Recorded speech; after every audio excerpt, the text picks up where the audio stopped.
प्रिय विद्यार्थियों, एमए उत्तरार्ध इतिहास के विद्यार्थियों हेतु आज का हमारा अध्ययन बिंदु है सिंधु सभ्यता के अंतर्गत नगर नियोजन। सिंधु सभ्यता के जो अवशेष प्राप्त हुए हैं उन अवशेषों से सिंधु सरस्वती सभ्यता की कला परंपरा का एक विशेष रूप प्रकट होता है। इस सभ्यता में नगरों का विशिष्ट महत्व होते हुए भी यहाँ के नगर वैभवशाली न होकर सामान्यतः किंतु पूर्णतः नियोजित दिखाई देते हैं।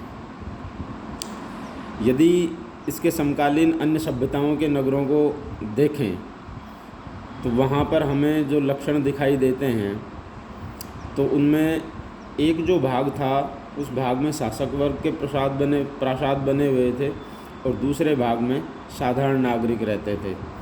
उदाहरण के लिए पश्चिमी एशिया के नगरों में एक देवता, पुजारी या राजा और अभिजात वर्ग के वैभवशाली प्रसाद मिलते हैं, तो दूसरी ओर सामान्य जनों के ऐसे आवास जिनमें साधारण सुविधाएं भी उपलब्ध नहीं थी प्राप्त होते हैं।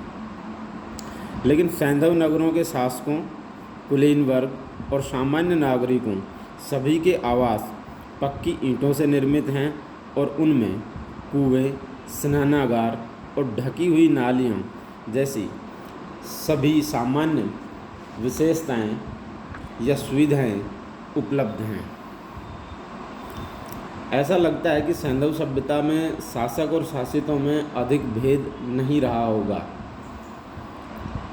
क्योंकि उत्खनन में न तो वैभवशाली प्रासाद मिले हैं न ही मंदिरों जैसी कोई संरचना हमें प्राप्त होती है। साथ ही यदि हम देखें तो सैंधव सभ्यता में मेसोपोटामिया और मिस्र की सभ्यताओं की तरह राजकीय शमशान भी प्राप्त नहीं होते हैं। राजकीय शमशानों में जैसे हम मिस्र की सभ्यता का उदाहरण लें तो वहाँ जो राजकीय शमशान है जहाँ पिरामिड बने हुए हैं उनमें शवों के साथ जो सामग्री दफनाई गई है उनसे उनकी धन संपन्नता या भौतिक समृद्धि का अनुमान लगाया जा सकता है। लेकिन इस प्रकार का विशिष्टीकरण सैंधव सभ्यता में प्राप्त नहीं होता है। तो यहाँ हम ये कह सकते हैं कि सैंधव सभ्यता में शासक वर्ग और सामान्य वर्ग के मध्य बहुत ज़्यादा भेदभाव नहीं रहा होगा।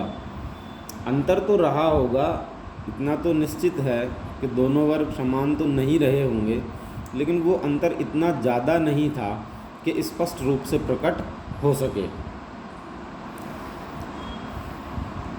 प्रारंभ में हड़प्पा और मोहनजोदड़ो के उत्खननों के आधार पर यह विश्वास किया जाता था कि सभी सैंधव नगर एक जैसे हैं। स्टुअर्ट, पीगट और व्हीलर जैसे विद्वान जो थे वो इस मान्यता के प्रबल समर्थक रहे, लेकिन अब अनेक नगरों के उत्खनन के पश्चात स्टुअर्ट, पीगट की इस मान्यता को स्वीकार करना मुश्किल लगता है। नगरों के तुलनात्मक अध्ययन से यह स्पष्ट हो चुका है कि सभी सैंधव नगर एक समान नहीं हैं। सिंधु सरस्वती क्षेत्र में प्रत्येक नगरों की संरचना अपने में विशिष्ट है। कुछ नगर द्विस्तरीय हैं जैसे कालीबंगा और मोहनजोदड़ो, लेकिन कुछ नगर त्रिस्तरीय भी हैं जैसे धोलावीरा का उदाहरण हम यहाँ ले सकते हैं।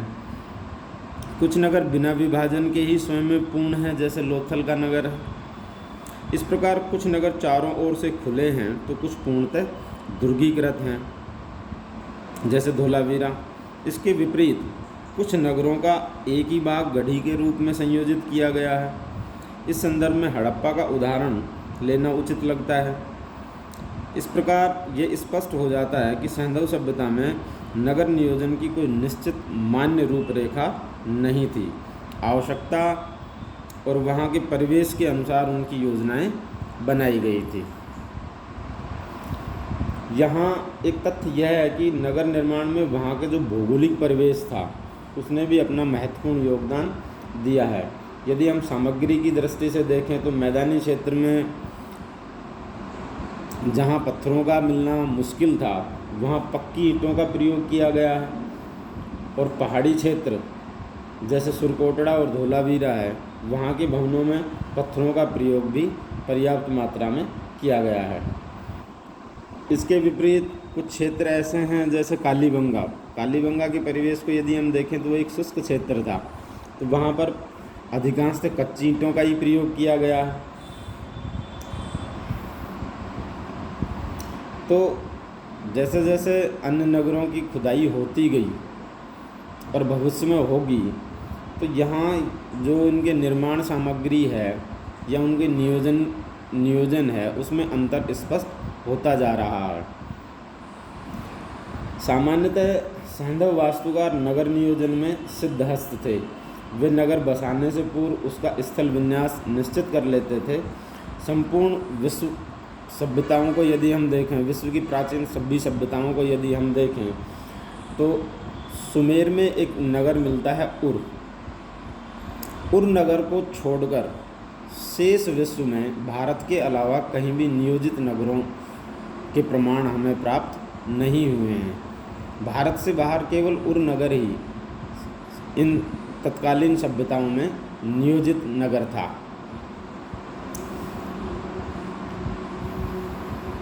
तो नगरों का जो नियोजन था उसके बारे में हम ये कह सकते हैं कि इस सैंधव वास्तुकारों की निजी उपलब्धि थी। नगर नियोजन में नगर की दिशा, भूमि, आवासों का स्थान, दुर्गीकरण, महापथ और वीथियों की दिशा और नाली व्यवस्था सभी पर विचार किया जाता था। निश्चित ही सुनियोजित नगर राजनीतिक, सामाजिक और आर्थिक दृष्टि से भी उपयोगी रहे होंगे। मोहनजोदड़ो, हड़प्पा, लोथल, कालीबंगा, धोलावीरा निश्चित ही महत्वपूर्ण और विख्यात नगर थे।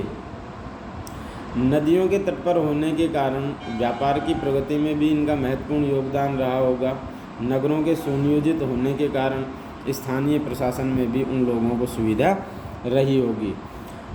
निष्कर्ष के रूप में हम ये कह सकते हैं कि सभी सैंधव नगर स्वयं में विशिष्ट हैं। इनकी रचना समान वस्तु विन्यास के आधार पर नहीं हुई है। नगरों की स्थापना एक स्तर से लेकर 4 स्तरीय नगरों के रूप में हुई है। अनेक स्तरीय नगरों में दुर्ग का क्षेत्र प्राय आयताकार है। कुछ नगर क्षेत्रफल की दृष्टि से छोटे हैं तो कुछ बहुत बड़े हैं। यहाँ यह ध्यान रखना है कि सभी नगर एक जैसे नहीं हैं। कुछ को महानगर, कुछ को नगर और कुछ को केवल वर्तमान कस्बे के समान माना जा सकता है। धन्यवाद।